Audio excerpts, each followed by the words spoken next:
você abrir a palavra do Senhor lá em Romanos, capítulo 8, que é o capítulo que temos estudado, os versos de número 28 até o verso 30, né? Estamos fazendo aquela sequência da ordem da salvação, alguns chamando de a cadeia de ouro, uma sequência, né, de ouro que aponta para a graça de Deus e para a ação soberana e monergista de Deus para nos alcançar. Romanos, capítulo de número 8, do verso 28 até o verso 30, eu vou ler, relembrar aqui com os irmãos, convido você a acompanhar a leitura que farei. Diz assim a palavra do nosso Deus: sabemos que todas as coisas cooperam para o bem daqueles que amam a Deus, daqueles que são chamados segundo o seu propósito. Porquanto aos que de antemão conheceu, também os predestinou para serem conformes à imagem do seu Filho, a fim de que ele seja o primogênito entre muitos irmãos. E aos que predestinou, a esses também chamou, e aos que chamou, a estes também justificou, e aos que justificou, a esses também glorificou. Amém? Então nós vemos aqui uma sequência, né? Os que de antemão conheceu, que nós já tratamos, aponta para um amor, né? Antes de qualquer atitude humana, né? Nos amou intimamente antes da fundação do mundo. Então aqueles que ele de antemão conheceu, de antemão teve intimidade, fizemos aqui um estudo apontando para o fato que o verbo conhecer, em especial no Novo Testamento, aponta para o fato desse amor íntimo que Deus teve para com seus, esse conhecimento de amor, de desejar essa intimidade, né? Então, os que de antemão conheceu, esses predestinou. Então, o ato soberano de Deus em determinar aqueles que seriam salvos, né? Através da eleição, e também aqueles que permaneceriam no estado de condenação ou através da preterição. E então esses que ele predestinou para a salvação, que ele elegeu para a salvação, segundo Efésios, né, antes da fundação do mundo, em amor nos predestinou, ele também chamou, ou seja, ele atraiu para si, ele trouxe ao pleno entendimento da sua palavra, ele dá o seu Santo Espírito, ou seja, ele age de modo que essa pessoa é atraída de um modo irresistível.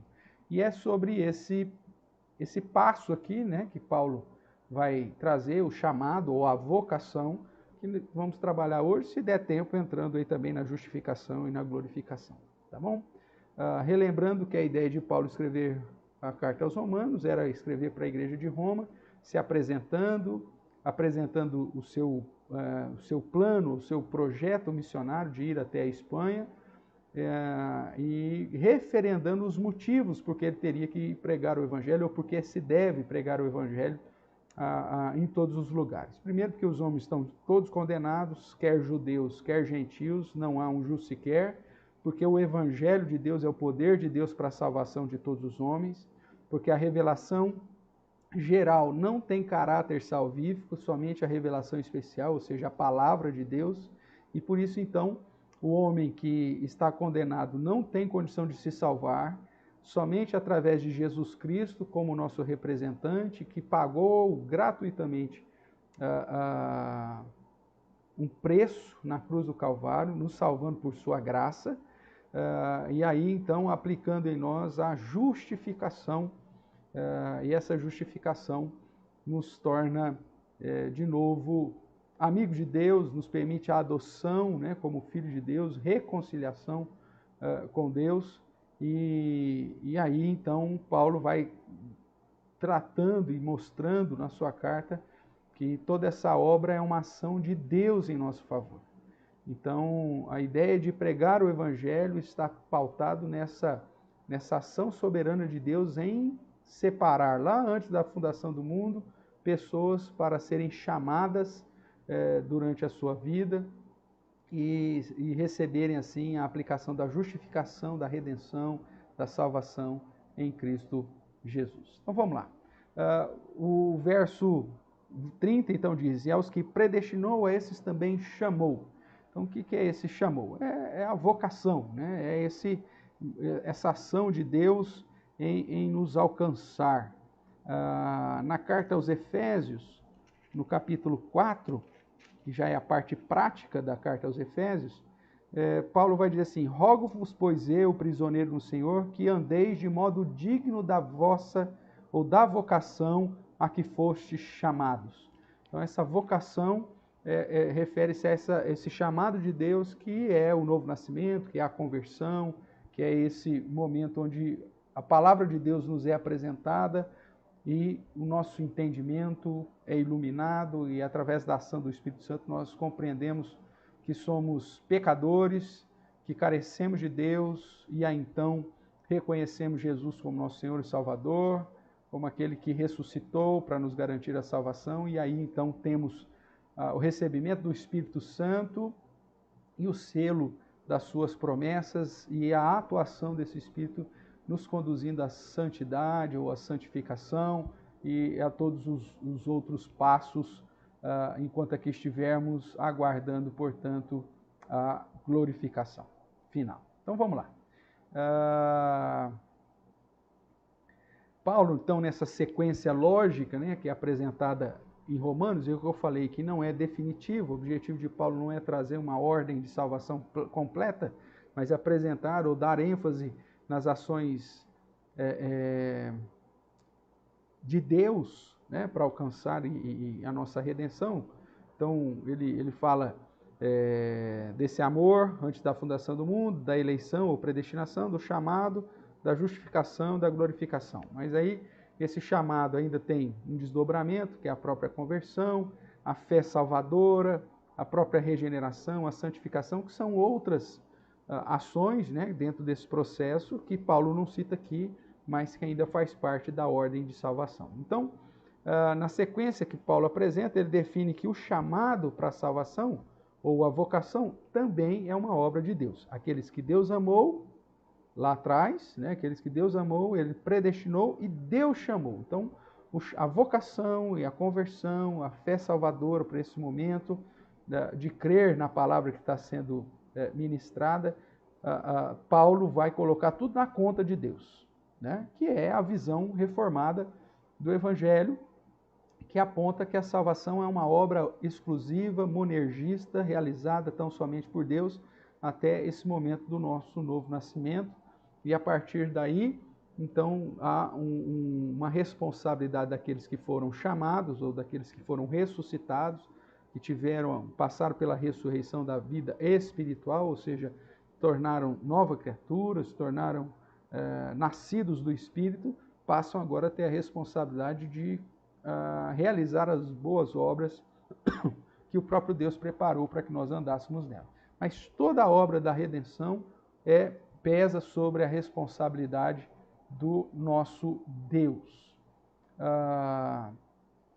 Então nós vemos que esse chamado, que é o foco aqui do nosso estudo de hoje, é realizado por Deus e o Deus Trino. Então nós vamos ver textos que tratam do chamado apontando para a realização do Pai, do Filho e do Espírito Santo. Então, o chamado para a salvação, ou a vocação, é uma obra de Deus realizada pelo Pai. Eu vou abrir aqui o slide para você que você possa acompanhar aí, talvez, de um modo mais confortável na sua tela.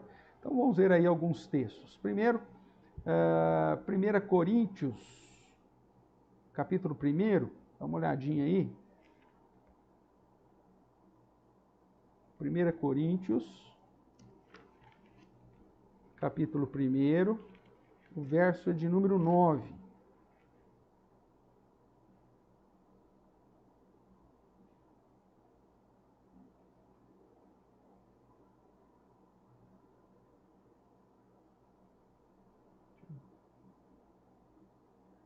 Abriu aí?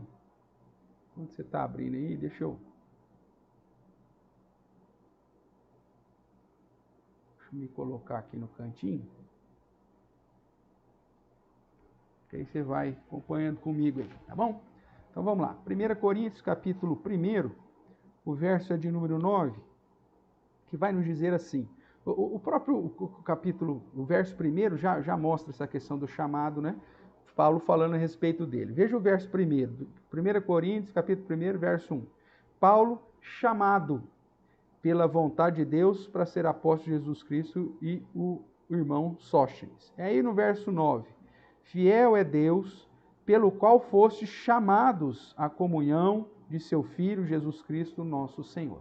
Então ele apresenta a ideia dessa vocação como uma ação do próprio Deus, ok? Vamos lá agora para 1 Tessalonicenses. 1 Tessalonicenses, capítulo 2, o verso de número 12.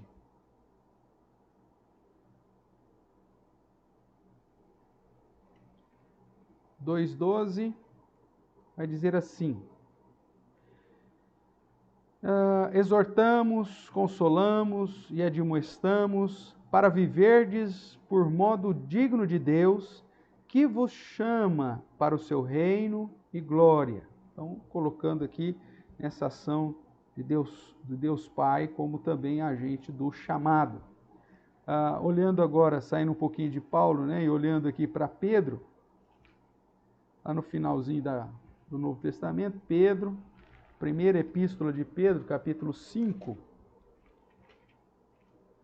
o verso 10, vai dizer assim: ora, o Deus de toda a graça, que em Cristo Jesus, ou que em Cristo vos chamou à sua eterna glória, depois de terdes sofrido por um pouco, Ele mesmo vos há de aperfeiçoar, firmar, fortificar e fundamentar. Então veja, Deus, o agente, né, do chamado, é colocado numa perspectiva do Deus Trino, porém, dando a ênfase Paulo e Pedro em alguns momentos, que é uma ação do próprio Deus, do Deus Pai. Então Deus, em Cristo Jesus, né, que em Cristo vos chama, ou vos chamou à sua eterna glória. Ainda nessa sequência do chamado, então, textos que aplicam que o chamado também é uma obra realizada pelo próprio Filho. Então vamos dar uma olhada lá no Evangelho. Primeiramente, Mateus capítulo 11, um texto clássico, né? Bastante conhecido. Vinde a mim, todos que estáis cansados e sobrecarregados, e eu vos aliviarei. Jesus convida, então, os seus, né, para que venham a Ele.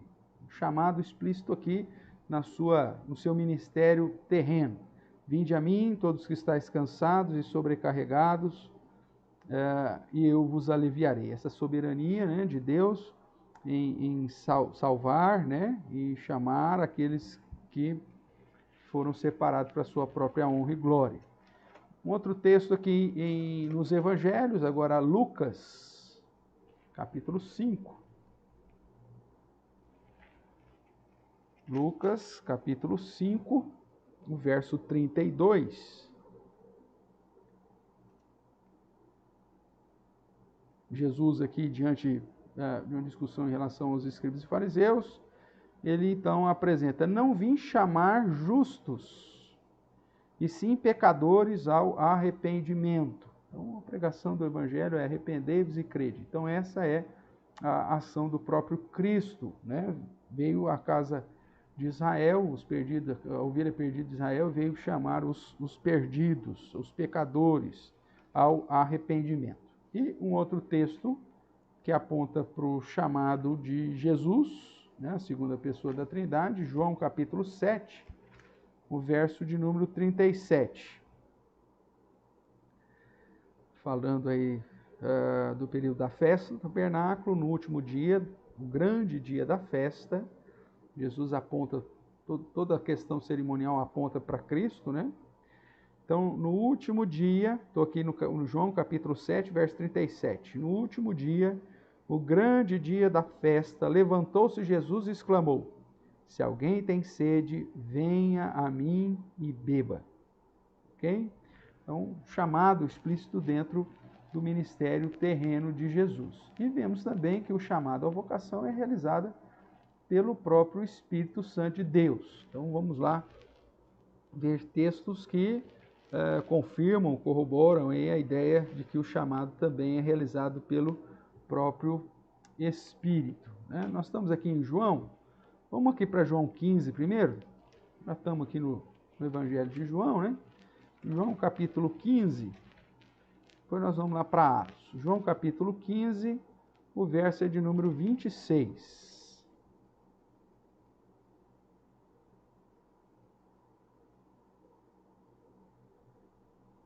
João 15, 26 diz: quando, porém, vier o Consolador, que eu vos enviarei da parte do Pai, o Espírito da verdade, que dele procede, esse dará testemunho de mim. O próprio Espírito Santo conduzirá o seu povo à verdade a respeito de Cristo, né? Ele dará testemunho de mim. Aí entrando aqui em Atos dos Apóstolos, nós vemos que através do poder do Espírito Santo nós podemos e somos instrumentos de testemunhar do Evangelho e, consequentemente, nesse processo do chamado, né? Capítulo 1, verso 8: recebereis poder ao descer sobre vós o Espírito Santo e sereis minhas testemunhas, tanto em Jerusalém como em toda a Judéia, Samaria, até os confins da terra. Então, até a nossa pregação, que é um instrumento para Deus chamar os seus eleitos, é mediante o poder que nós recebemos para testemunhar através do derramar do Espírito Santo em nossa vida. Então, o Espírito Santo, ele nos convence, ele nos sela nesse momento da vocação e, ao mesmo tempo, nos prepara para sermos instrumentos para chamar outros através da pregação ou do testemunho do Evangelho de Jesus Cristo. E Atos, capítulo 5, verso 31 e 32,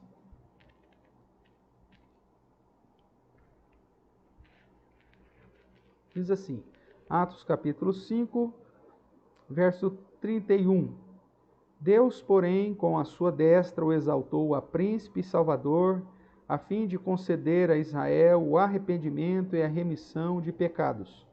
Ora, nós somos testemunhas destes fatos, e bem assim o Espírito Santo, que Deus outorgou aos que lhe obedecem.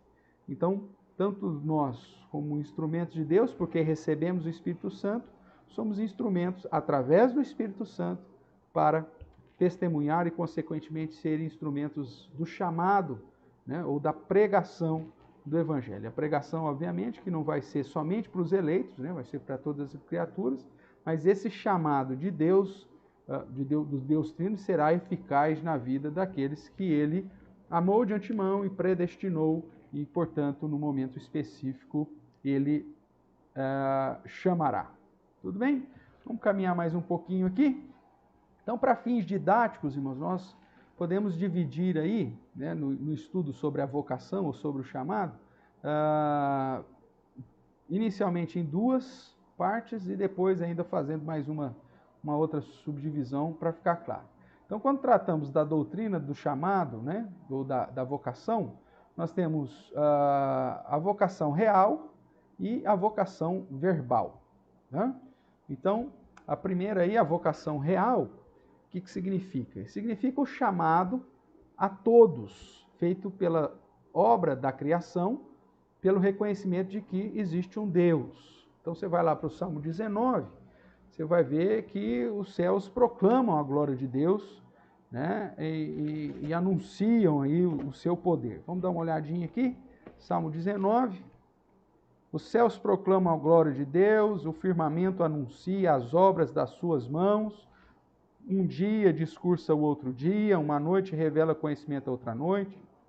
Não há linguagem, nem palavras, e deles não se ouve nenhum som. No entanto, por toda a terra se faz ouvir a sua voz e as suas palavras até os confins do mundo. Então veja, a obra da criação, ela apresenta a existência de um Deus, é um chamado real que nós temos, porém, nós sabemos, inclusive por Romanos, capítulo 1, que nós já estudamos, que Paulo diz que a grandeza de Deus, né, a existência de Deus é claramente vista pela obra da criação, porém, essa obra, como também nós já estudamos, não tem caráter de salvação. Luiz Berkoff, um teólogo, vai dizer que esse chamamento geral, ou a vocação real, que é feita através da obra da criação, ela ignora a Cristo, a obra de Cristo. E, portanto, ela não pode levar as pessoas à salvação. Então, veja, irmãos, existe uma vocação através da obra da criação. A própria natureza grita, né, expõe a existência de um Deus criador, um Deus grandioso, um Deus inteligente, um Deus poderoso. Porém, essa vocação real, que está aí todo mundo diante dela, ela não tem caráter de salvação. Quando nós olhamos para Romanos, vamos dar uma olhadinha aqui em Romanos, né? Romanos capítulo 1, vamos relembrar o que nós já estudamos. O verso 19, de um modo especial, vai dizer assim: porquanto o que de Deus se pode conhecer é manifesto entre eles, porque Deus lhes manifestou. Porque os atributos invisíveis de Deus, assim o seu eterno poder, como também a sua própria divindade, né, claramente se reconhecem desde o princípio do mundo, sendo percebido por meio das coisas que foram criadas. Tais homens são por isso indesculpáveis. Veja então que essa vocação real, que é através da obra da criação, ela é de modo claro, porém ela tem caráter apenas condenatório. Os homens são considerados indesculpáveis porque diante da beleza da criação não reconhecem a existência de um Deus todo-poderoso e, consequentemente, ao invés de adorá-lo, adoram a criatura, né? Adoram os répteis, os animais, as criaturas e tudo mais, e ao invés de adorar ao Senhor, o Criador, adoram a criatura. O verso 25 de Romanos 1 diz: pois eles mudaram a verdade de Deus em mentira, adorando e servindo a criatura em lugar do Criador, o qual é bendito eternamente. E dando uma olhadinha aqui em Atos dos Apóstolos, capítulo 16, o verso 16 e 17. Né? Nós estamos aqui diante dos registros das viagens missionárias, e Atos 16 vai dizer assim: aconteceu que, indo nós para o lugar de oração, nos saiu ao encontro uma jovem possessa de espírito adivinhador, o qual, adivinhando, dava grande lucro aos seus senhores. Seguindo a Paulo e a nós, clamava dizendo: esses homens são servos do Deus Altíssimo e vos anunciam o caminho da salvação. Veja, irmãos, a mensagem que até o diabo muitas vezes externa, mas que não produz nada, né, no coração de ninguém, porque é só uma revelação real que vem através de todas as obras da criação, inclusive dos próprios demônios, como é o caso aqui dessa garota, né, dessa jovem que era adivinhadora e que falava possessa por um espírito de adivinhação. Falava verdades, mas sem resultados, porque era simplesmente uma vocação real. E um outro texto que aponta para isso é capítulo 17, o verso 17, que diz assim: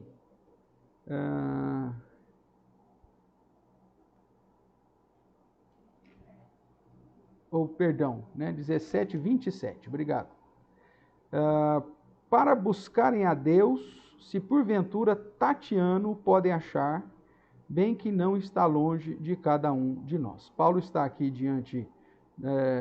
no meio, né, do Areópago, falando de que ele tinha ali visitado Atenas e visto que, enquanto ele estava passando ali, observando vários objetos de adoração, inclusive encontrou ali um altar, o qual estava inscrito ao Deus desconhecido.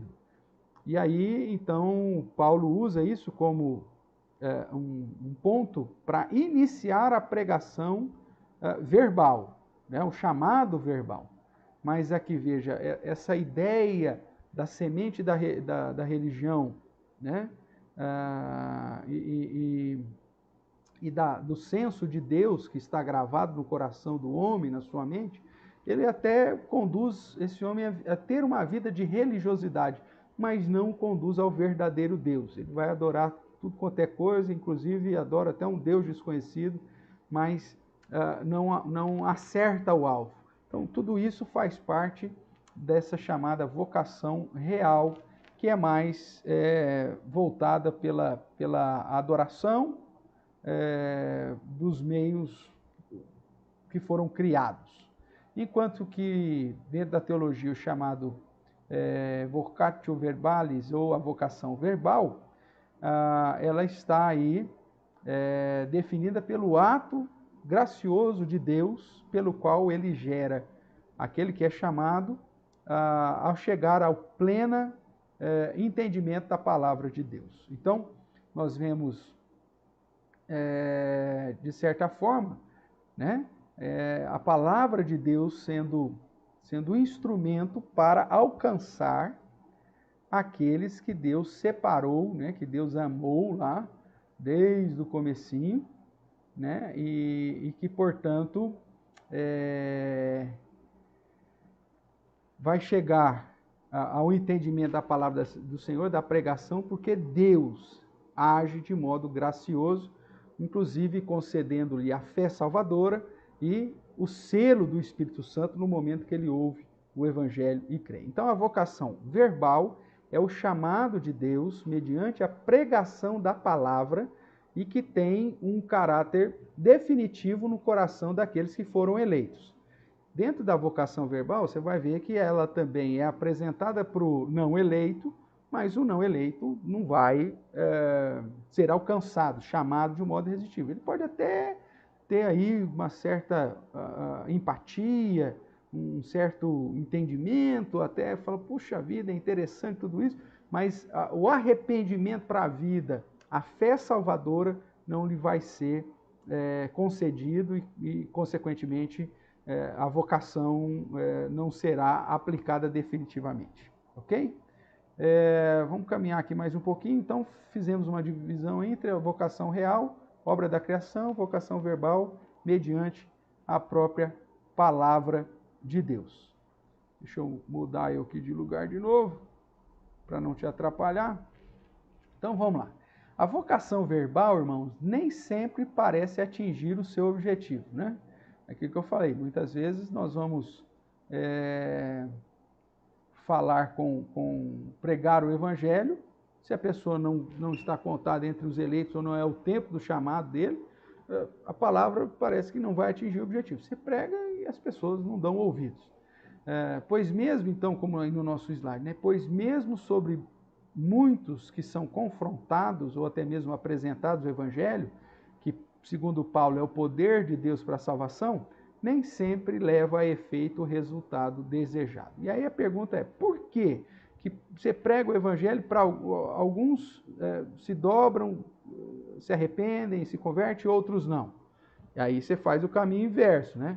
Aquele que Deus de antemão conheceu, ou que amou antes da fundação do mundo, ele elegeu, ou predestinou. E esse que ele predestinou, ele chamou. Então, o chamado, como Jesus mesmo diz, né, muitos serão chamados, poucos escolhidos.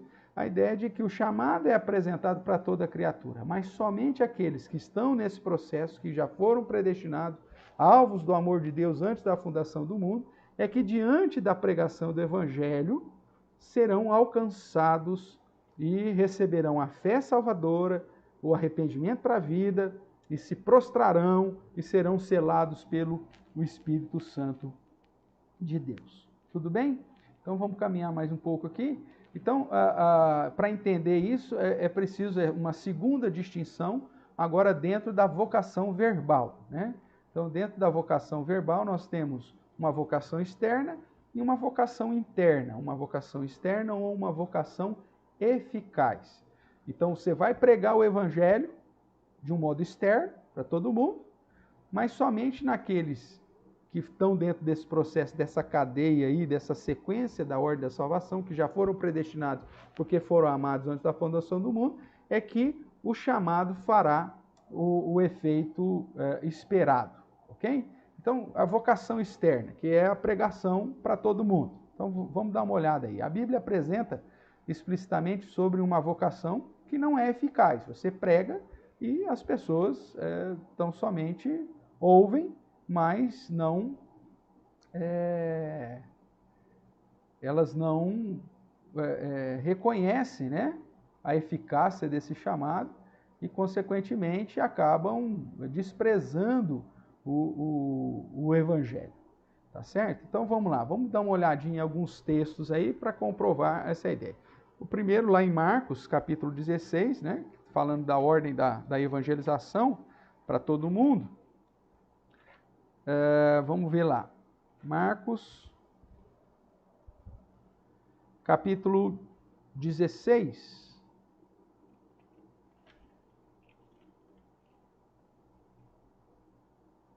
Versos 15 e 16. Então vamos lá, Marcos capítulo 16, verso 15. E disse-lhes: Ide por todo o mundo e pregai o evangelho a toda criatura. Isso é a vocação externa, você vai pregar para toda criatura. Quem crer e for batizado será salvo, quem porém não crer será condenado. Veja, o resultado da pregação depende da ação de Deus ter predestinado e aqueles que ele amou antes da fundação do mundo. Muitos pegam esse texto e dizem, quem crer, então depende da fé de quem ouvir o evangelho. Quando você faz essa lógica, você despreza, né, todo o ensinamento bíblico que aponta que até para eu crer, eu preciso da ação de Deus. Quem vai abrir a porta da fé salvadora para mim é o próprio Deus. Por que ele faz isso? Para alguns e não faz para outros? Porque ele predestinou alguns, porque ele elegeu alguns.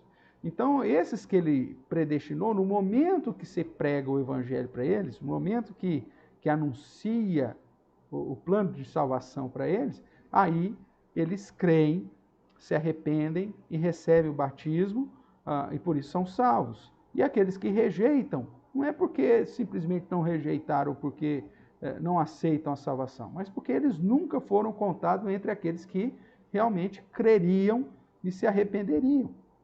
Então, a apresentação do evangelho não vai ser eficaz em todos os sentidos. Nós vamos pregar para muita gente e muitos não vão reconhecer e não serão de fato chamados, né? É a parábola da semente, né? Daquele que sai, do semeador, do que sai semear. Ele joga a palavra de Deus, cai em 4 tipos de solo, né? Dos 4 tipos de solo, só um solo produz. Então a ideia de que o evangelho é pregado, a salvação é anunciada a toda criatura, mas somente aqueles que Deus separou para si é que vão de fato crer e ser consequentemente salvos.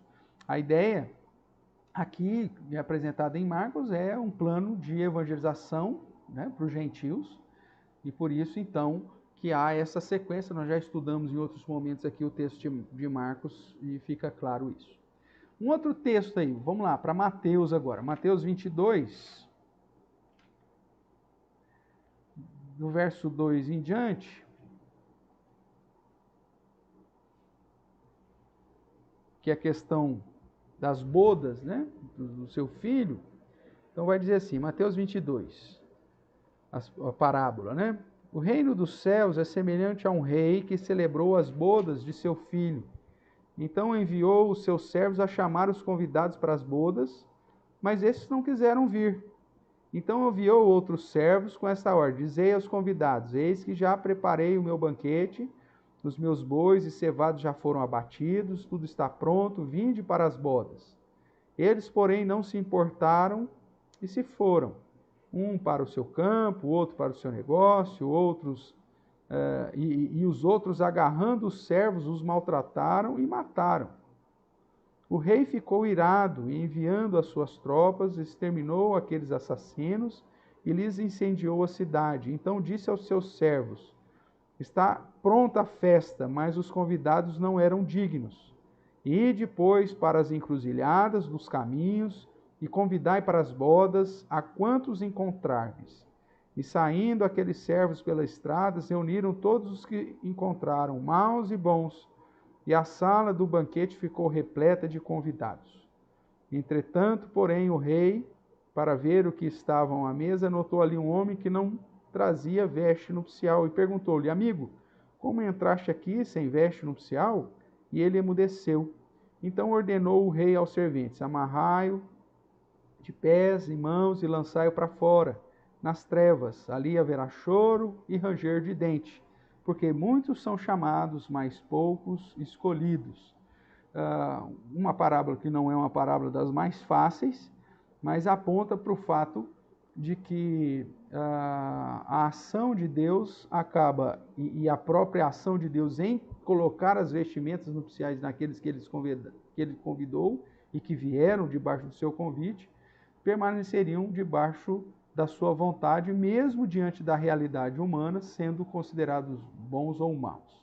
Então, a ideia, irmãos, é que o Evangelho vai ser anunciado, vai ser apresentado, e muitas pessoas vão rejeitar o Evangelho, porque a vocação, somente a vocação eficaz, aplicada sobre os eleitos, é que fará sentido. Então, muitos vão ouvir, muitos são chamados, mas poucos os escolhidos, segundo a aplicação aqui dessa parábola. Em Lucas, capítulo 14,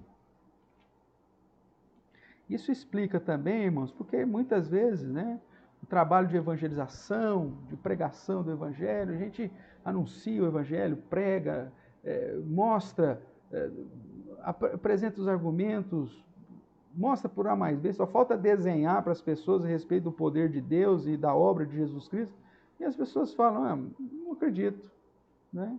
Isso não é para mim, e rejeitam, e às vezes perseguem, inclusive, aqueles que foram anunciar isso. É o que acontece quando a igreja vai anunciar as boas novas, convidando as pessoas para ir para o casamento do Cordeiro, e as pessoas simplesmente ficam cuidando cada uma dos seus próprios afazeres, e outros perseguem, inclusive, a igreja que foi lá anunciar o convite, perseguindo e matando a igreja. Então, a ideia da parábola é nesse sentido. A vocação, então, é externa, você prega a toda criatura, mas essa criatura, ela não reconhece o chamado e às vezes até se levanta contra aquele que é um instrumento da pregação, o instrumento do anúncio, do convite para as bodas do Cordeiro. Tá certo? Nós estamos aqui agora em Lucas, capítulo 14, verso 16 em diante. Um outro paralelo, né, de uma parábola que aponta para a mesma ideia de ensino, diz assim: ele, porém, respondeu: certo homem deu uma grande ceia e convidou muitos. À hora da ceia, enviou o seu servo para avisar os convidados: vinde, porque já está tudo preparado. Não obstante, todos a uma começaram a escusar-se. Disse o primeiro: eu comprei um campo, eu preciso ir vê-lo. Rogo de que me tenhas por escusado. Outro disse: comprei 5 juntas de boi e vou experimentá-las. Rogo-te que me tenhas por escusado. E o outro disse: casei-me e por isso não posso ir. Voltando o servo, tudo contou ao seu senhor. Então, irado, o dono da casa disse ao seu servo: sai depressa pelas ruas e becos da cidade e traze aqui os pobres, os aleijados, os cegos e os coxos. Depois lhe disse o servo: Senhor, feito está como mandastes, e ainda há lugar. Respondeu-lhe o Senhor: sai pelos caminhos e atalhos e obriga todos a entrar, para que fique cheia a minha casa. Porque vos declaro que nenhum daqueles homens que foram convidados provará a minha ceia. Mas uma parábola que aponta para o fato de que o Evangelho será apresentado e muitas pessoas recusarão. Somente quem aceitará? Aqueles que foram ordenados a entrar, né? Aqueles que Deus já havia determinado para entrar. Essa é a ideia aqui. Vamos lá para João, Evangelho de João, capítulo 3. Vou deixar aberto aqui também a janelinha do chat. Sejam bem-vindos aí a Marília, também a Margarete. Deus abençoe vocês aí. Então vamos lá aqui, ó. João capítulo 3,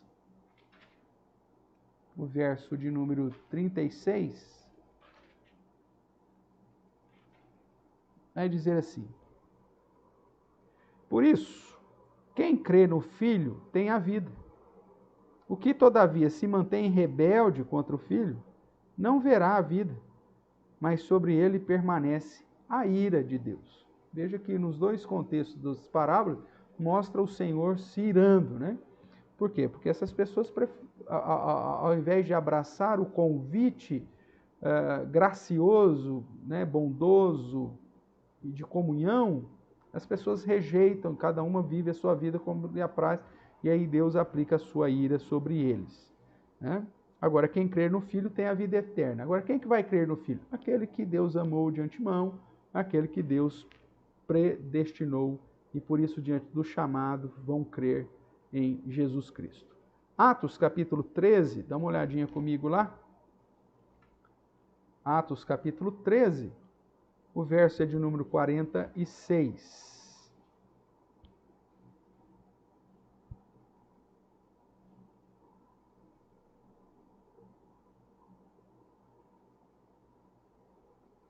Ele estava pregando, né, Paulo e Barnabé, os judeus estavam rejeitando. E aí, então, verso 44 eu vou ler, até o 46. No sábado seguinte, afluiu quase toda a cidade para ouvir a palavra de Deus, mas os judeus, vendo as multidões, tomaram-se de inveja e, blasfemando, contradiziam o que Paulo falava. Então Paulo e Barnabé, falando ousadamente, disseram: cumpria que a vós outros, em primeiro lugar, fosse pregada a palavra de Deus. Mas posto que a rejeitais e a vós mesmos os julgais indignos da vida eterna, eis aí que nos volvemos para os gentios, porque o Senhor assim nolo determinou. Eu te constituí para a luz dos gentios, a fim de que sejas para a salvação até os confins da terra. Os gentios, ouvindo isso, regozijaram-se e glorificaram a palavra do Senhor.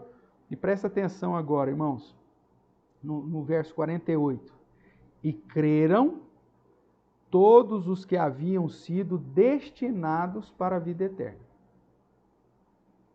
Então, há a possibilidade de alguém crer que não foi destinado para a vida eterna? Não. A vocação se torna eficaz somente naqueles que Deus predestinou, fruto do seu amor antes da fundação do mundo. Então eles pregam e creram todos os que haviam sido destinados para a vida eterna. Ok? Então, aqui nós estamos falando dos judeus rejeitando. Por quê? Porque esses não estavam entre aqueles que foram haviam sido destinados ou predestinados para a vida eterna. Um outro texto aí, ainda falando da vocação externa, é 2 Tessalonicenses, capítulo 1. Segunda carta de Paulo aos Tessalonicenses, capítulo 1, verso 8.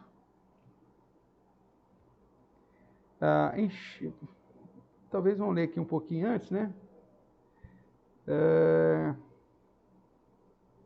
Verso 7. A vós outros que sois atribulados, alívio juntamente conosco, quando do céu se manifestar o Senhor Jesus com os anjos do seu poder, em chama de fogo, tomando vingança contra os que não conhecem a Deus, conhecer aqui no sentido de amar, né?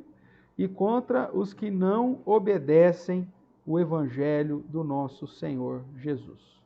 Estes sofrerão penalidade da eterna destruição, banidos da face do Senhor e da glória do seu poder, quando vier para ser glorificado nos seus santos e ser admirado em todos os que creram naquele dia, porque foi crido entre vós o nosso testemunho.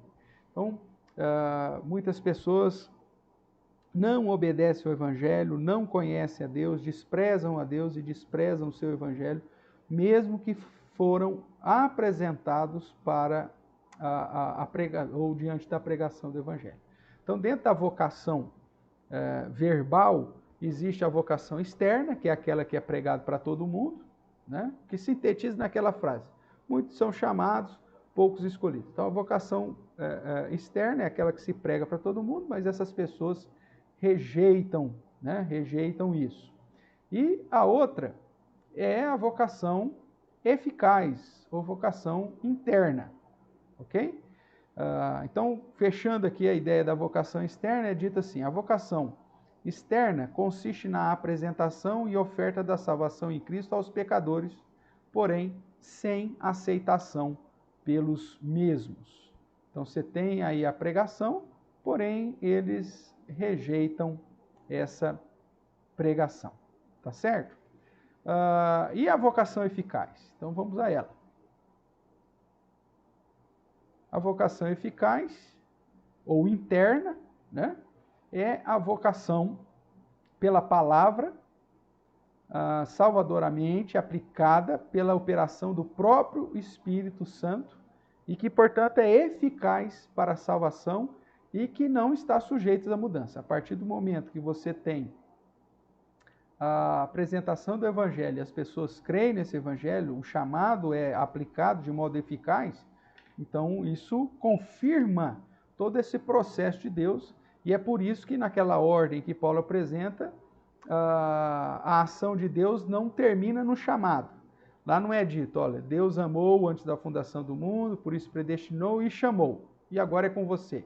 Não, a sequência continua, e o justificou e o glorificou, a ideia da glória eterna. Então, a vocação faz parte do processo e, portanto, aquele que, quando você apresenta o Evangelho e a pessoa reconhece esse chamado, ouve a palavra do Senhor, se arrepende e crê, ela está dentro do processo. Uma vez, então, que a vocação é eficaz, esse chamado ele não volta atrás. Deus fala, eu desisti de você e não quero você mais. Se Deus te escolheu, Deus te chamou, isso te garante a certeza da salvação até o fim. Vamos ver aqui alguns textos para comprovar aí a ideia do chamado ou da vocação eficaz. O primeiro texto está em 1 Coríntios, capítulo 1. É um texto que comprova o fato de que Deus não nos chamou por alguma coisa que estava em nós, mas sim pela sua grandeza, pelo seu poder, pela sua vontade soberana. Ok? Então vamos lá? 1 Coríntios, capítulo 1, verso 23. Né? Em diante. Nós pregamos a Cristo crucificado, escândalo para os judeus, loucura para os gentios. Mas para os que foram chamados, tanto judeus como gregos, pregamos a Cristo, poder de Deus e sabedoria de Deus. Eu vou continuar a leitura aqui porque é importante. Porque a loucura de Deus é mais sábia do que os homens, e a fraqueza de Deus é mais forte que os homens. Irmãos, reparai, pois, na vossa vocação, ou reparai no seu chamado, visto que não foram chamados ou vocacionados muitos sábios segundo a carne, nem muitos poderosos, nem muitos de nobre nascimento. Pelo contrário, Deus escolheu as coisas loucas do mundo para envergonhar os sábios, escolheu as coisas fracas do mundo para envergonhar as fortes. E Deus escolheu as coisas humildes do mundo, as desprezadas, aquelas que não são, para reduzir a nada as que são, a fim de que ninguém se vanglorie na presença de Deus. Então veja, a pregação, irmãos, é loucura para o mundo, é escândalo para o judeu, loucura para o gentio. Você falou, Jesus é o próprio Deus encarnado que veio e morreu na cruz para pagar nossos pecados. Você fala, não, esse cara está louco de acreditar numa história dessa. Isso é escândalo para o judeu, isso é loucura para o gentio. Mas Deus usa essas coisas para chamar aqueles que Ele separou para a sua própria glória. A salvação não é fruto de uma argumentação, de uma lógica para convencer a mente humana. Não. Ela é uma mensagem escandalosa, porque aponta o fato de um Deus que nasceu de modo virginal, né, vir se tornar homem e morrer por nós. Isso que é escândalo para o judeu. É algo louco, é algo impensável na mente dos gentios. Mas para aqueles que Deus separou para a sua glória, quando se aplica esse evangelho, quando se anuncia esse evangelho, quando se faz a vocação ou o chamado, para esse faz todo sentido. E nós simplesmente nos prostramos diante de Deus, reconhecemos que somos pecadores e que Jesus Cristo é o nosso Salvador. Isso é fruto dessa vocação eficaz. Um outro texto que aponta para isso, em Pedro, vamos dar uma olhadinha lá. 1 de Pedro, capítulo 2, verso 9, um texto também bastante conhecido, onde ele aponta para o fato que somos essa raça eleita, né? E que Deus nos chamou. Então veja lá, 1 de Pedro, capítulo 2, verso 9. Vós, porém, sois raça eleita, sacerdócio real, nação santa, povo de propriedade exclusiva de Deus, a fim de proclamar as virtudes, presta atenção, daquele que vos chamou das trevas para a sua maravilhosa luz. Então nós que reconhecemos que somos pecadores, que reconhecemos que Jesus é o nosso Salvador, cremos, temos fé, isso é fruto, é um resultado da ação de Deus, nos chamando das trevas para a sua luz, porque somos parte de um povo que Deus separou para a sua propriedade exclusiva, somos parte de uma raça que Ele mesmo elegeu. Então, a vocação pela palavra de Deus, debaixo da ação do Espírito Santo, abre o entendimento daqueles que Deus predestinou e os chama de modo eficaz para a salvação. Como nós lemos lá em Atos, capítulo 13, o verso 48, e creram todos aqueles que haviam sido destinados para a salvação. A pregação do Evangelho será eficaz na vida daqueles que Deus separou para a sua própria glória. E olhando, voltando aqui para Romanos, né, nós vamos ver isso mais para frente, mas já dando uma olhadela aqui, em Romanos capítulo 11, nós vemos que essa eleição de Deus, que garante um momento específico do nosso chamado, nos assegura a salvação, porque como a obra da salvação é toda de Deus, se Ele me amou antes da fundação do mundo, não porque eu tinha algo a oferecer, mas porque Ele quis. E aí Ele me elegeu, me predestinou, e aí num determinado momento da vida, Ele usa um instrumento dele para pregar o Evangelho para mim, e aí o Espírito Santo vem, me traz o entendimento, eu reconheço que sou pecador e que Jesus é o meu Salvador. E aí eu passo pela conversão.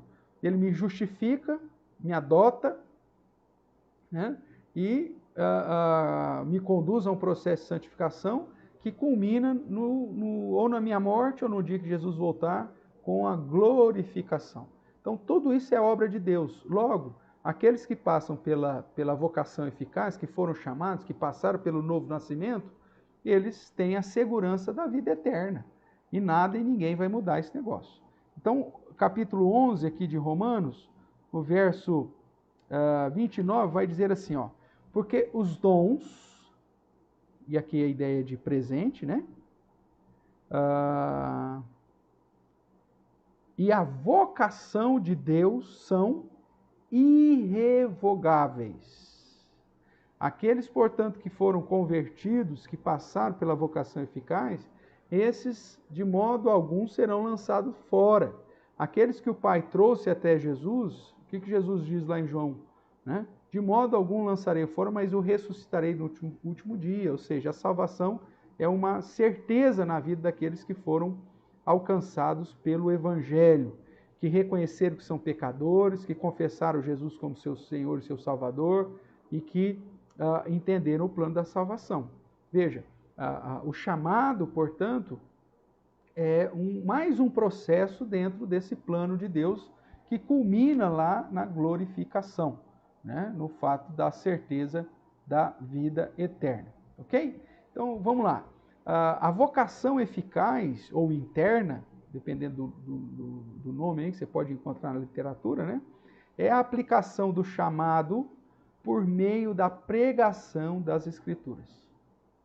Não tem como você aplicar o chamado eficaz se não for por meio da pregação das Escrituras. Receberás poder ao descer sobre vós o Espírito Santo, sereis minhas testemunhas, né, em todos os lugares. É através do testemunho de Jesus, da palavra de Jesus, dos ensinos de Jesus. Por isso que ele diz, né, ide por todo mundo, fazei discípulos, batizando-os em nome do Pai, do Filho e do Espírito Santo e ensinando-os a guardar todas as coisas que vos ensinei. E eis que estou convosco até a consumação do século, todos os dias até o fim do tempo. Então, a ideia, irmãos, é que a pregação é o meio que Deus estabeleceu para alcançar os seus eleitos. Então, a vocação eficaz, ela é aplicada ou é a aplicação do chamado por meio da pregação das Escrituras, sob uma ação direta e irresistível do próprio Espírito Santo no coração do perdido que era eleito, né, que foi eleito, redundando, portanto, na conversão, que abre a porta para, consequentemente, o arrependimento, o abandono do pecado, rumo à santidade e, instantaneamente, levando à regeneração, porque é a obra de Cristo em nosso favor. Então, olhando novamente aqui para Romanos, aqueles que Deus amou antes da fundação do mundo, ele predestinou, os que predestinou, ele chama de modo eficaz. Né? Ele, através da pregação do Evangelho, essa pessoa abre o entendimento e é selado com o Espírito Santo. Veja o que diz Efésios, capítulo 1, esse texto nós já citamos várias vezes, mas é importante para que você compreenda. Aqui no capítulo 1 de Efésios, ele faz a mesma ideia. Aqueles que ele, então, em amor predestinou, né, nos escolheu antes da fundação do mundo, em amor nos predestinou para a adoção de filhos. Esses ele vai, num determinado momento, apresentar o Evangelho. Verso 13 diz assim, Efésios capítulo 1, verso 13. Em quem também vós, depois que ouvistes a palavra da verdade, o Evangelho da vossa salvação, é aberto a fé salvadora, a partir do momento que você é eleito. Então você está ouvindo aqui o chamado, mediante a pregação das Escrituras, Deus te dá a fé salvadora, o arrependimento para a vida, e quando você ouve o Evangelho da vossa salvação, tendo nele também Cristo, fostes selados com o Santo Espírito da promessa. Então, nesse momento, o Espírito Santo vem ao batismo com o Espírito Santo sobre todo o crente. Por isso que Paulo, lá em Atos 19, pergunta, recebestes, pois, o Espírito Santo quando crestes? Porque esse é o padrão. No momento, se você crê, é porque a vocação, o chamado foi eficaz. E se você creu, é porque você foi eleito, foi amado. E no momento que você creu, você então é selado com o Espírito Santo. Tudo bem, irmãos? Nós temos um tempinho aí, então vamos avançar aqui na nossa sequência. Dentro aqui de Romanos, então os predestinou, a esses chamou, e aos que chamou, a esses também justificou. Essa questão da justificação já foi tratada por Paulo anteriormente, né? Falando que é uma obra exclusiva de Jesus. E aí, a ideia, portanto, aqui de Paulo é que justificação é ser considerado justo em Cristo. Então, se estamos em Cristo, ninguém pode nos julgar de coisa alguma.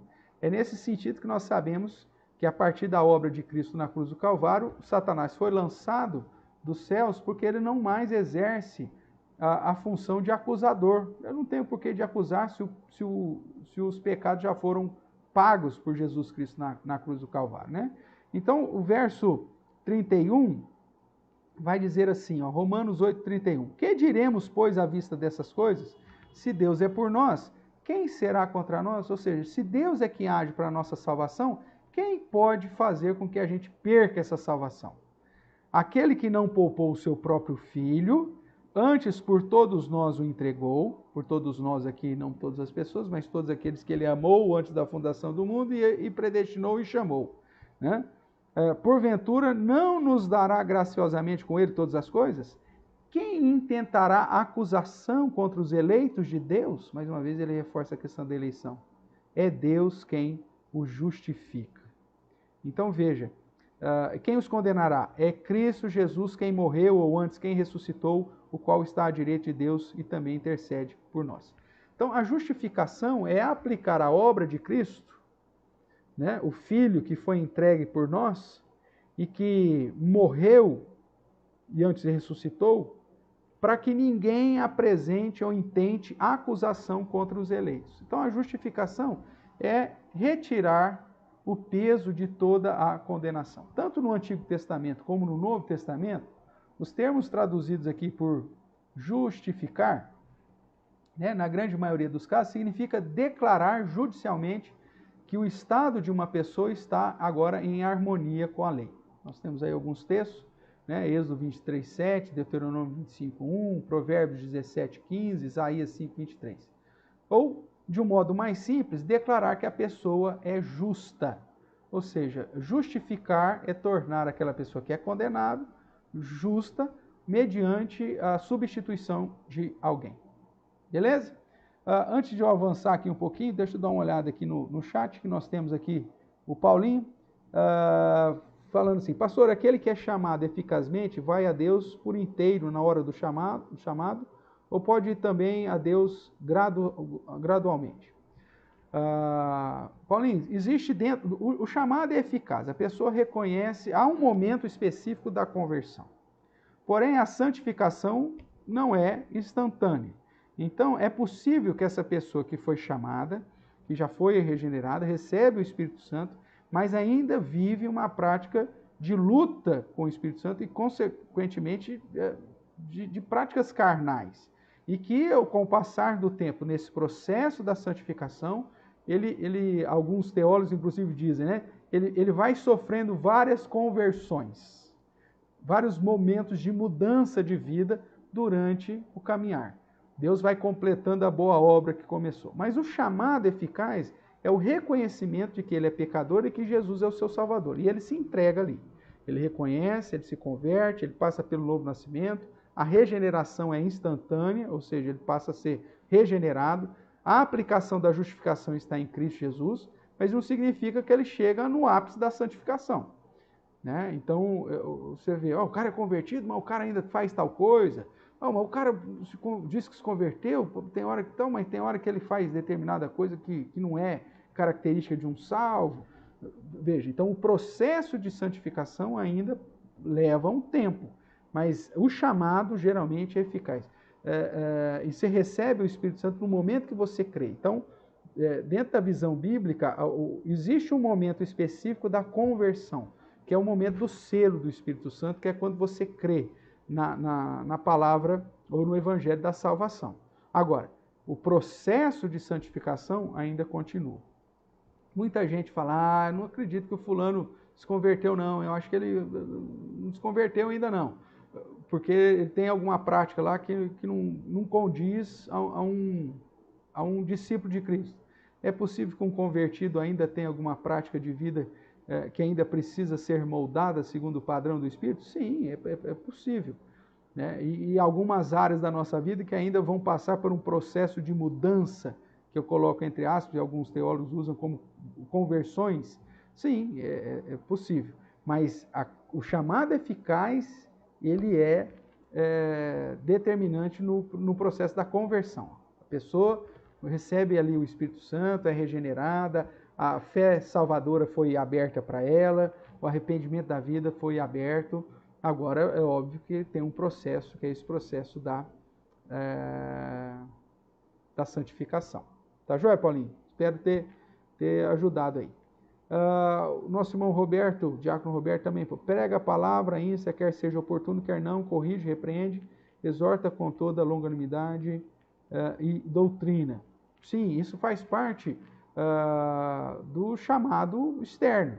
Nós vamos pregar o evangelho quantas vezes for necessário, quantas vezes for nos dada a oportunidade.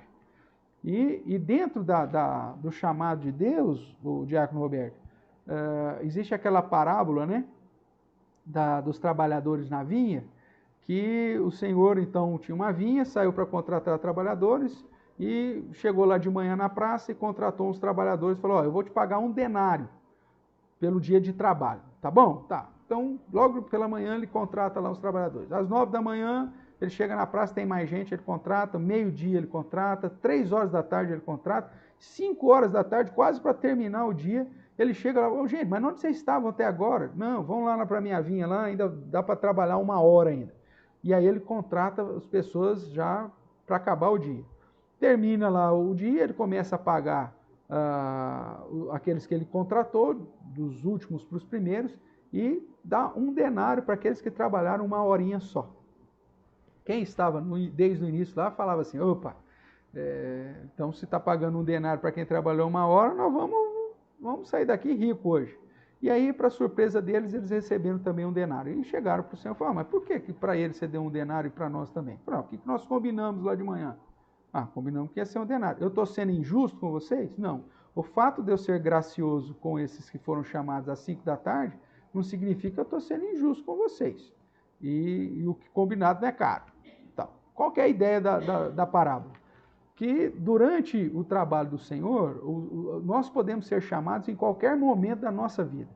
Tem pessoas que são chamadas no início da vida e que vão trabalhar a vida inteira para o Senhor. E vão receber a salvação conforme o Senhor nos promete. Outros vão ser chamados na adolescência, outros no meio da vida, outros já na fase adultas e outros já pertinho da morte ou pertinho do fim.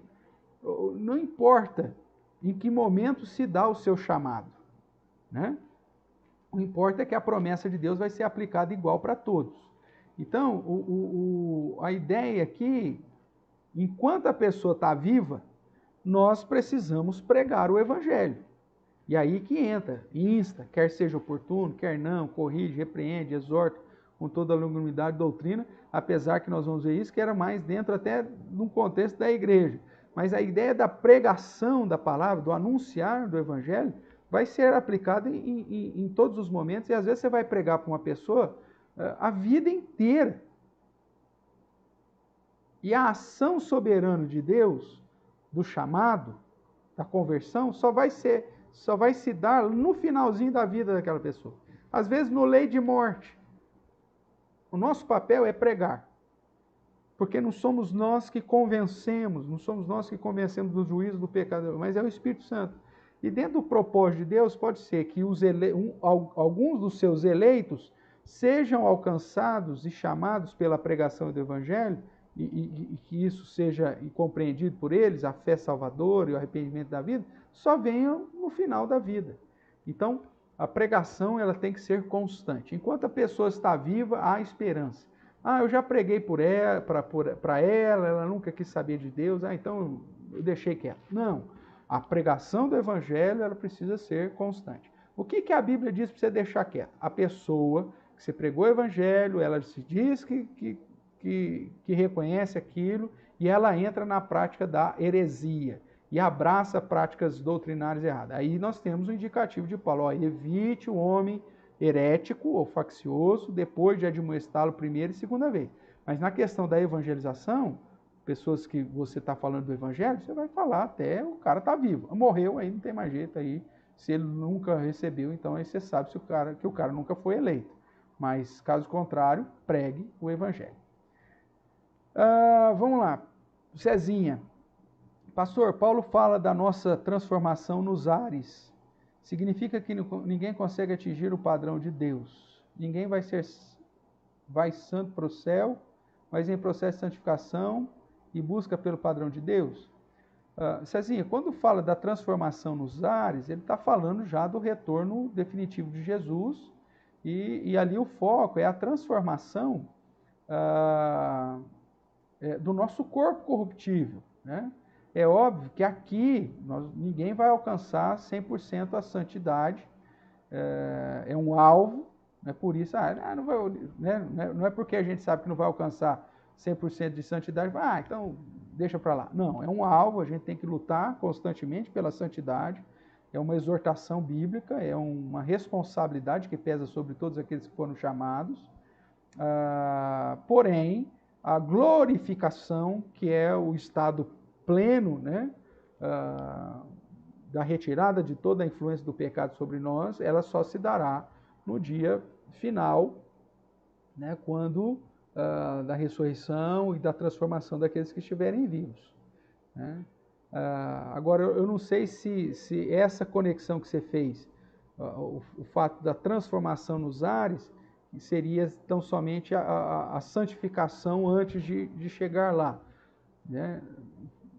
Eu entendo que vai no último dia, obviamente isso vai acontecer, mas também para os que já morreram antes, na perspectiva da ressurreição, né?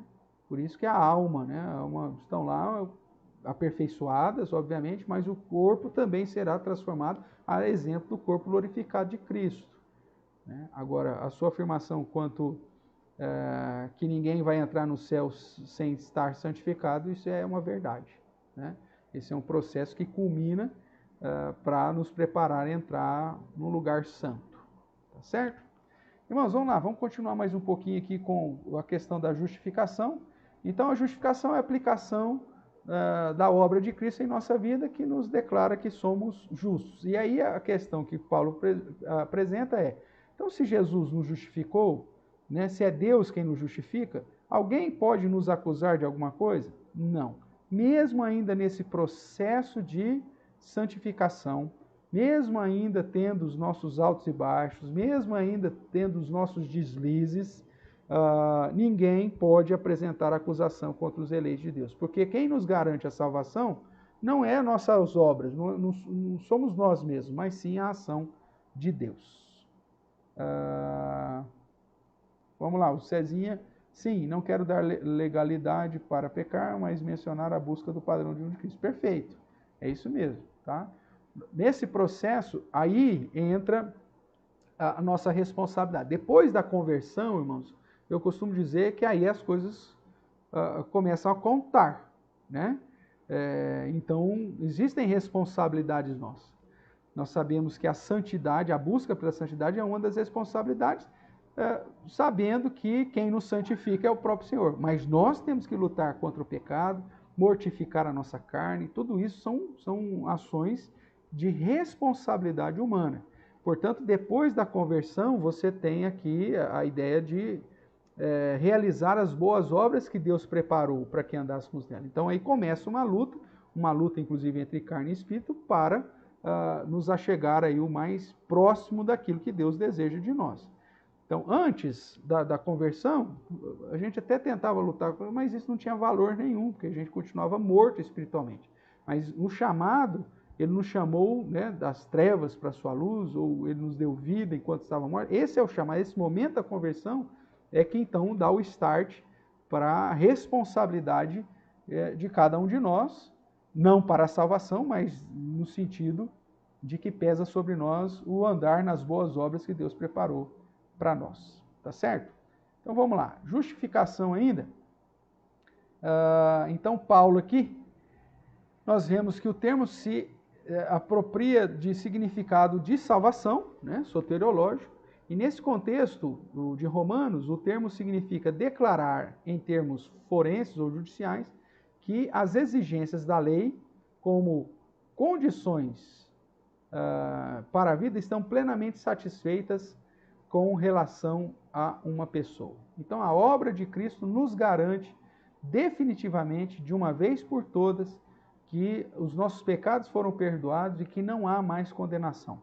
E ninguém, absolutamente ninguém, poderá intentar acusação contra os eleitos de Deus. Todos esses versos aí que estão citados, né? Atos 13, 39, Romanos 5, Romanos 8, 1 Coríntios 6, Gálatas 2 e Gálatas 3, apontam para o fato de que a obra de Cristo nos justifica e que nos garante a certeza dessa salvação, e ninguém, como diz o verso 33, pode intentar acusação contra os eleitos de Deus. Ainda da justificação, nós podemos definir aqui justificação, irmãos. Eu vou tentar dar uma corridinha aqui, apesar do nosso tempo, para a gente tentar fechar hoje, para a semana que vem caminharmos aí na parte final, né? Então, a justificação é um ato judicial de Deus, na qual ele declara, com base na justiça de Jesus Cristo, que todas as reivindicações da lei são satisfeitas com vistas ao pecador. Nós não podemos mais ser condenados porque Cristo, através de uma obra no nosso lugar, nos justifica. Vejamos aí algumas características da justificação que diferem da santificação, da regeneração e da própria conversão. Então, a justificação é a ideia de que remove a culpa do pecado. A santificação vai removendo gradualmente a prática pecaminosa, né? Já a justificação remove a culpa. O foco é a condenação. Restaura o pecador e lhe dá direitos para serem adotados, direitos filiais, né? Afeta o estado ou a posição do indivíduo, não a sua condição. Veja, ele afeta o meu estado, eu estava separado de Deus, em inimizade com Deus, agora eu não estou mais. Mas não muda a minha condição, eu continuo debaixo da inclinação do pecado. É o que Paulo tratou lá no capítulo 7. tá? Não muda a vida interior do indivíduo. O que vai mudar é o processo da santificação, né? Não é a justificação. E acontece de uma vez por todas. A justificação, da mesma forma que a regeneração, é uma vez aplicada sobre a minha vida. Eu não preciso que Jesus repita a sua obra na cruz do Calvário para me justificar outras vezes. A justificação dele já é definitiva e para todo sempre. Então, benefícios dessa justificação.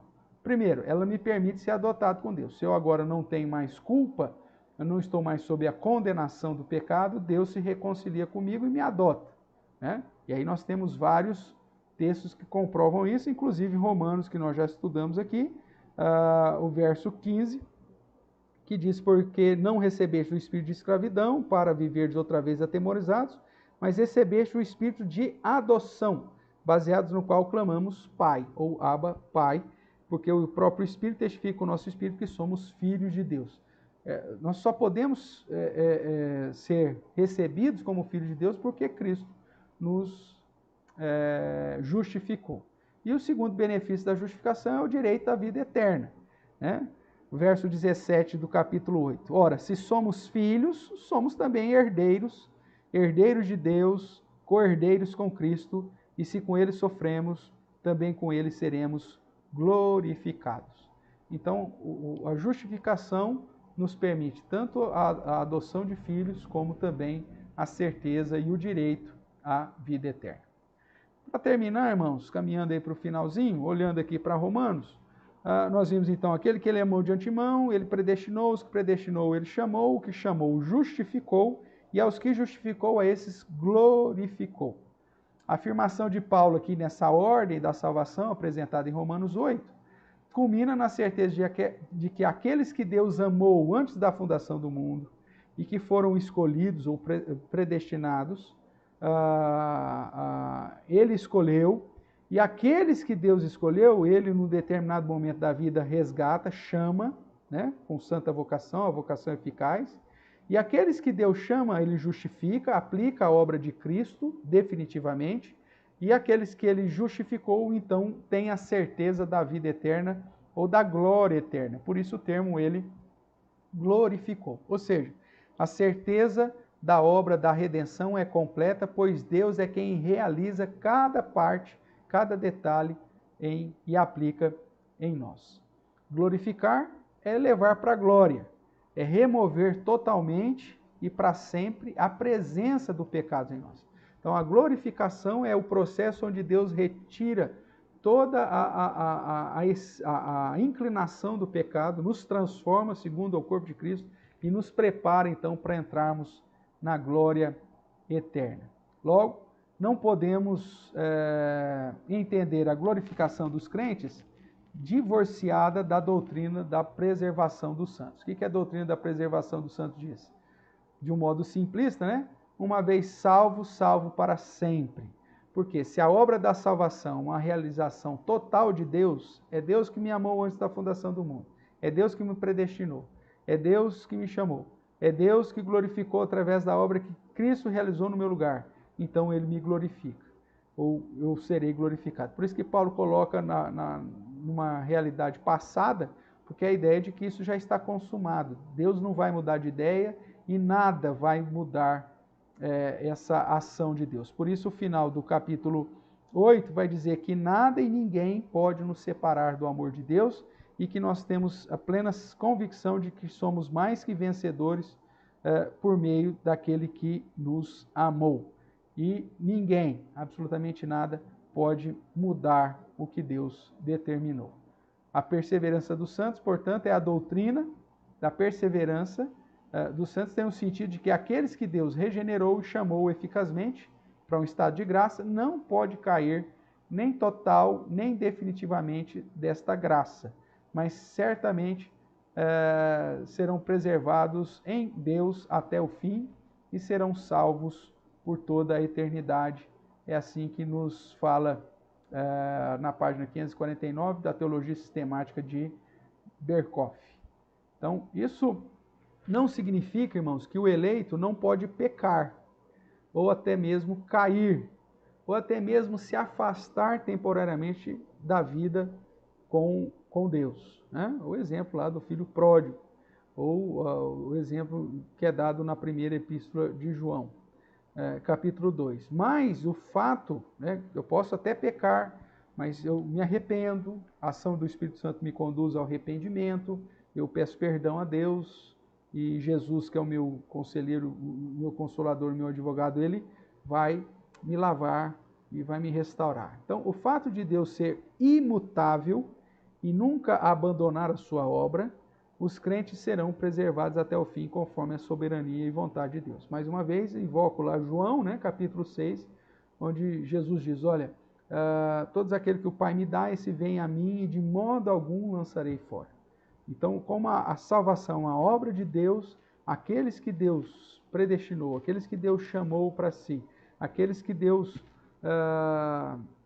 concedeu, adotou, concedeu o Espírito Santo e aplicou a obra de Cristo, mesmo que ainda no processo de santificação ele tenha lá um momento de altos e baixos, Deus vai preservá-lo. E no momento específico ele se arrependerá, voltará para os caminhos do Senhor e não morrerá na queda. Aqueles que caíram, vai dizer o apóstolo João, aqueles que caem definitivamente, na verdade nunca foram eleitos, nunca passaram pela regeneração, nunca passaram pela vocação eficaz. Foram enganados por si mesmos, foram iluminados, mas nunca chegaram a ser luz do Senhor. Ok? Romanos 11, 29. Reforçando a ideia, os dons e a vocação de Deus são irrevogáveis. Deus não pode mentir, irmãos, e, portanto, aqueles que Ele chamou para si, aqueles que Ele vocacionou, aqueles que Ele separou para a sua própria glória, receberão a aplicação plena da sua salvação. Entendendo aí a perseverança dos santos, né? Com alguns textos importantes. 1 João, capítulo 10, deixa eu ver aqui rapidamente com vocês. Evangelho de João, capítulo 10, o verso 27 a 29.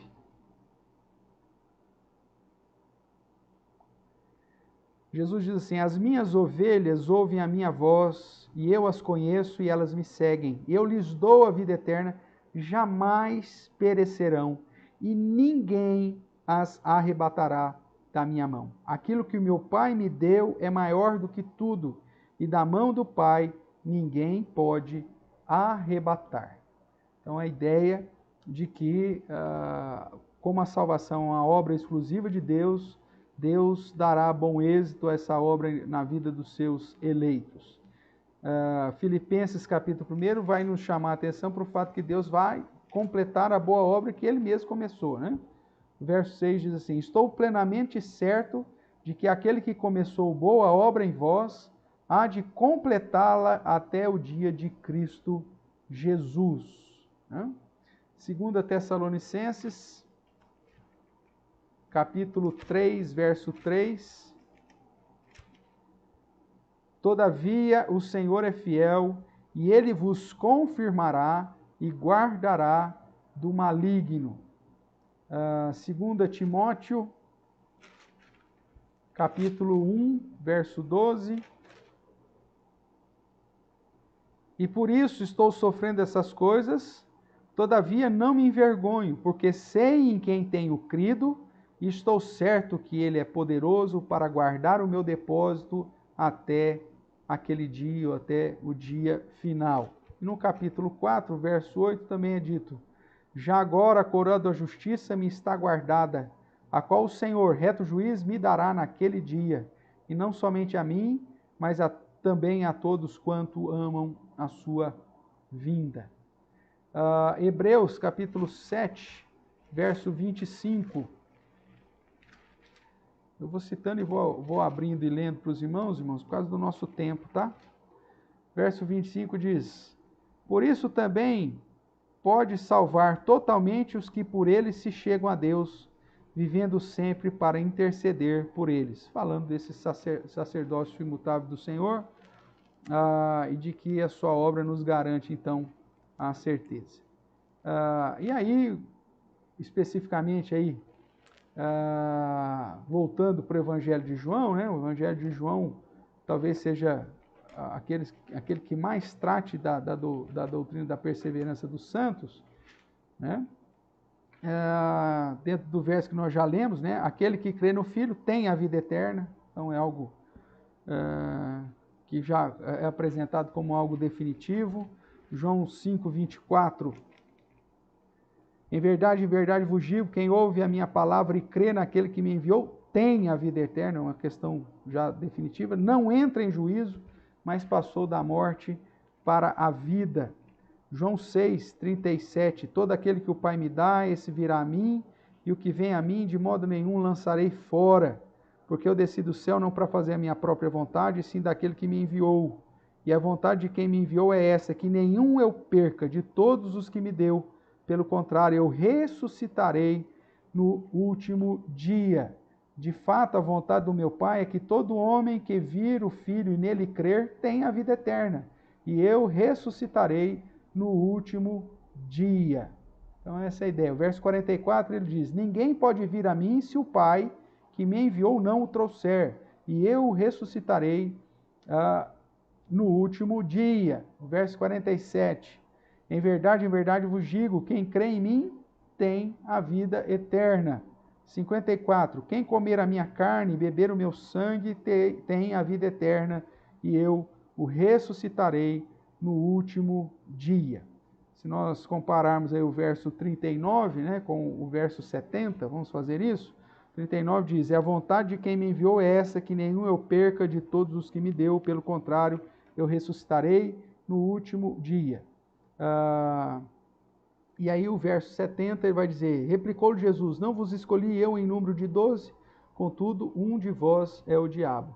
Então, depois na oração sacerdotal, ele também declara que Judas simplesmente saiu dos seus porque não era para ser contado entre eles. Né? Se você quiser dar uma olhadinha aí, João 17, ele é apresentado como filho da perdição. Então, todos aqueles que o Pai lhe deu, eles não perdeu nenhum, senão aquele que devia realmente ser perdido, porque na verdade era o filho da perdição. Verso 12 diz, quando eu estava com eles, guardava-os no teu nome, que me deste e protegi-os, e nenhum deles se perdeu, exceto o filho da perdição, para que se cumprisse a Escritura, referindo-se a Judas Iscariotes. Então, quanto àqueles que caem definitivamente, entendemos, de acordo com o que diz tanto em 1 João 2,19 quanto em Hebreus 6, que foram iluminados, que mesmo que fizeram parte, como o caso de Judas, né, do colégio apostólico, nunca foram eleitos, nunca foram amados antes da fundação do mundo, e nunca passaram pelo verdadeiro chamado ou vocação, e que estavam ali para cumprimento da vontade do Senhor, ou simplesmente iluminados, e que nunca deram prova desse verdadeiro chamado de Deus, dessa mudança de vida. E por isso que Paulo vai dizer lá em Colossenses, como eleitos de Deus, nós precisamos demonstrar as características e as virtudes daqueles que servem a Deus. Ok? Então é isso aí, irmãos. Desse modo nós fechamos aqui o capítulo 8, reforçando a ideia de que Paulo tem de que todo o processo da salvação é fruto da ação monergista de Deus. É desse modo que a palavra de Deus nos apresenta, é desse modo que cremos e é desse modo que devemos também anunciar o Evangelho. E aqueles que o Senhor separou para si, certamente virão mediante a pregação do Evangelho, e nós seremos instrumentos para isso. É o que Paulo vai apresentar a partir do capítulo 10. Semana que vem a gente ainda estuda o capítulo 9, onde Paulo dá uma ênfase ainda maior sobre a questão da eleição, né, da predestinação, onde nós teremos a oportunidade de reforçar essa doutrina e também sobre a perseverança dos santos e outras doutrinas relacionadas à salvação.